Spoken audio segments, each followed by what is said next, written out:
టీన్స్లో ఉన్నప్పుడు జీవితం పట్ల చాలా కళ్ళు ఉండే, చాలా నేర్చుకోవాలి, చాలా సాధించాలి అని రకరకాల సెల్ఫ్ హెల్ప్ బుక్స్ చదువుతున్నప్పుడు ఏదో ఒక బుక్లో ఎక్కడో చదివాను,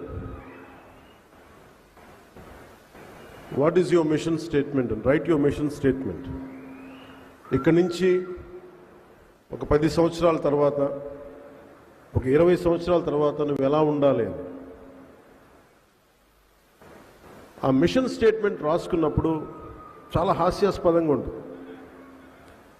నేను చాలా పెద్ద నటుడిని అవ్వాలనో, లేదంటే ఒక సైంటిస్ట్ని అవ్వాలనో, ఒక అత్యంత అద్భుతమైన ఒక పారిశ్రామికవేత్తగా అవ్వాలనో, గొప్ప డాక్టర్గా అవ్వాలనో, ఒక మానవతావాదిగా అవ్వాలనో మనం రాసుకున్నప్పుడు చాలా హాస్యాస్పదంగా ఉంటాయి.